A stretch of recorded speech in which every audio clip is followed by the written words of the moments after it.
One, two, three, four, yo, ada yang baru lagi nih, ya kan? Oke, di awal scene kali ini kita diperlihatkan kelanjutan yang menarik dari chapter kemarin, di mana pertarungan Dewa Guan Yin dengan Dewa Kebajikan masih saja berlanjut. Serangan tahu bulat dadakan pun berhasil membuat Dewa Guan Yin terikat di sana. Kakek Timur yang merasakan ada yang janggal berkata, itu kenapa si kakek Dewa Katak bisa makin bertambah kuat dari sebelumnya? Karena dia mampu menahan Dewa Guan Yin yang sedang kesurupan. Sepertinya aku datang dengan tepat waktu untuk bisa menahan iblis yang kuat ini.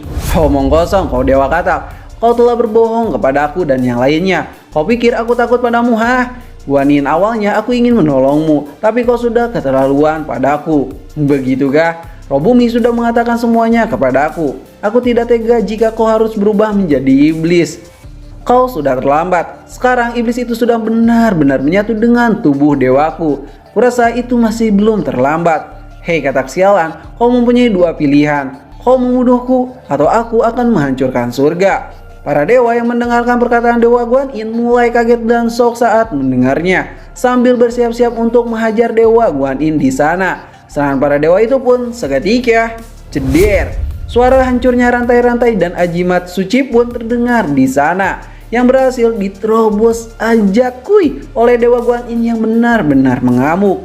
Ribuan tangan-tangan cahaya pun keluar dari seluruh tubuhnya, serta dilengkapi senjata-senjata emas di setiap tangannya. Amukan Dewa Guan Yin ini pun mampu membuat para dewa terpental begitu saja, serta kakek Timur yang melihat murid-muridnya itu dibantai mulai bergerak, serta bersiap untuk menghajar Dewa Guan Yin ini.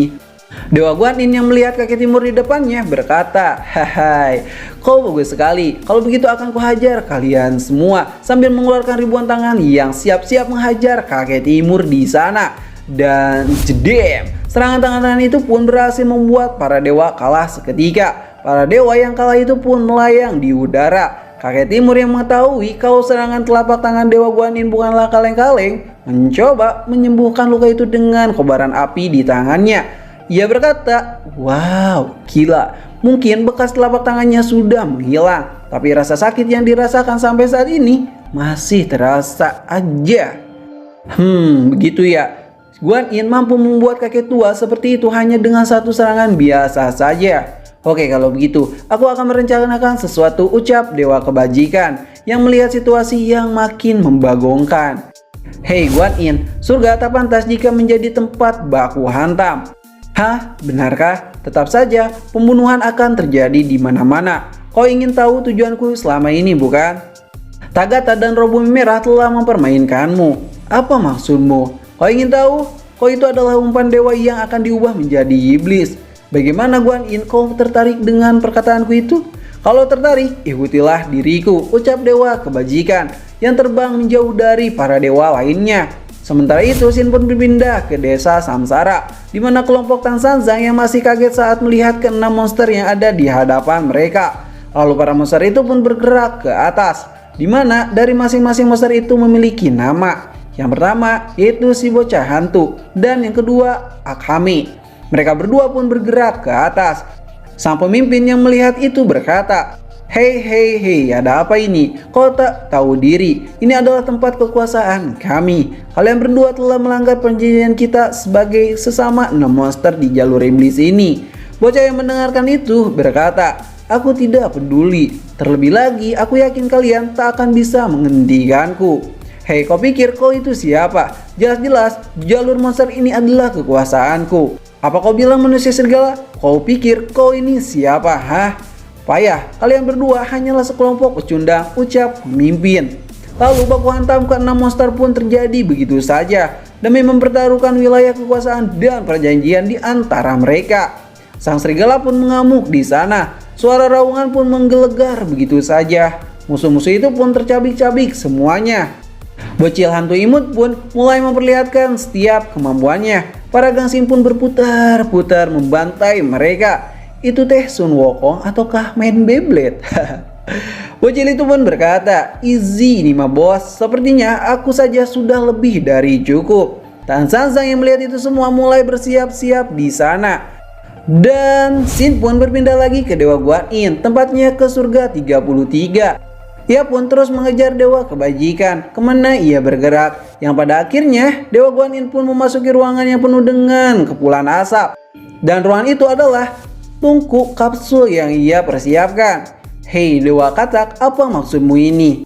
Haha, Dewa Guan Yin, aku sengaja membawamu ke sini karena aku akan menggunakanmu untuk menyempurnakan formulaku.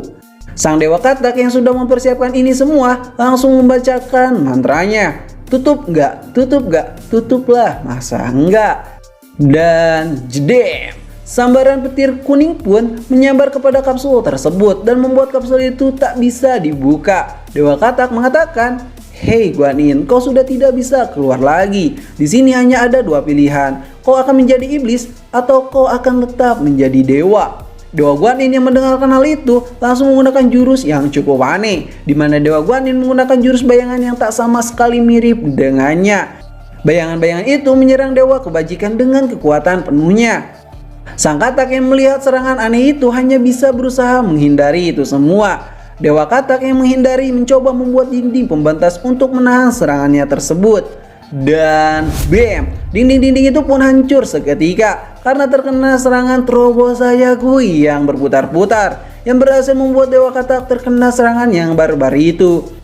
Dewa Katak yang terkena serangan itu berhasil menahannya dan memberikan perlawanan di sana. Para bayangan itu pun terbental begitu saja. Slerek, suara rantai besi itu pun terdengar di sana. Itu menandakan para bayangan itu terbelenggu semua, bagaikan masuk ke jaring laba-laba yang sangat kuat. Di saat mereka masih bergelantungan, sang Dewa Katak pun meloncat dan menghabisi mereka semua, yang membuat mereka semua menghilang begitu saja. Dewa Guan Yin yang tak terima akan hal itu, tiba-tiba sudah ada di dekat Dewa Katak dan menodongkan serangan bercahaya warna biru. Dewa Katak yang lincah berhasil menghindarinya dan keluar dari kapsul tersebut, yang berhasil menipu Dewa Guan Yin atas perkataan dia yang sebelumnya jika kapsul itu sudah disegel seutuhnya. Lalu ditutuplah kapsul itu begitu saja. Dewa Guan Yin pun berteriak, "Woi, buka woi." Hahaha, rasakan itu Dewa Guan Yin. Inilah rencanaku yang sebenarnya, dan aku akan memulainya. Jadi bersiap-siaplah. Dewa Katak pun membacakan mantranya. Wucu wucu wucu wucu wut. Keluarlah 9 api ilahi abadi. Sebuah api abadi pun keluar di sana. Mereka berdua berbentuk macan biru dan juga naga merah yang menyala-nyala. Api abadi itu pun terbang dan menghantam kapsul kokoh itu. Cara itu pernah dilakukan oleh Dewa Kebajikan waktu mengambil benih iblis yang ada di tubuhnya pada saat chapter kemarin. Namun sayangnya di saat proses itu sedang berjalan, tiba-tiba jedem! Ledakan besar pun terjadi di sana. Kapsul itu pun hancur begitu saja dan keluarlah Dewa Guan Yin yang murka dengan api yang menggebu-gebu serta bersiap-siap menghantamkan api itu ke Dewa Kebajikan. Api itu pun ditembakkan dengan jarak yang begitu dekat dan coba ditahan oleh Dewa Kebajikan dengan kipas andalannya yang membuat kipas itu terbakar dan mengeluarkan asap sekelilingnya. Lalu Dewa Guan Yin pun berkata, "Apa yang kulakukan di sini? Apakah kau bisa memberitahuku?" ucap Dewa Guan Yin yang baru sadar. Dewa Katak yang melihat itu semua hanya melongo dibuatnya. Lalu Sin pun berpindah ke kelompok Tan San Zang, di mana mereka sedang baku hantam dengan salah dua dari keenam monster. Baku hantam yang sengit pun terjadi di sana, di mana Tan San Zang memukul si manusia serigala itu. Di saat Tan San Zang fokus baku hantam, tiba-tiba si bocil itu pun menculik bocil yang satunya lagi. Jadi bocil maling bocil gitu ya kan. Namun di saat bocil itu akan membawa dan menjadikan sandera, tiba-tiba hembusan pasir pun berada di sana, yang membuat Aoyi kembali ke sisi Tan San Zang. Dan orang itu adalah Sang Wujing yang sudah kembali dari alam baka. Yang itu artinya Sun Wukong pun sudah ada di sana juga. Dan chapter kali ini pun berakhir di sini. Terima kasih sudah nonton channel ini. Like aja jika kalian suka, dislike aja jika kalian tidak suka. Kami ceritain pamit dan sampai jumpa di next video. Bye bye.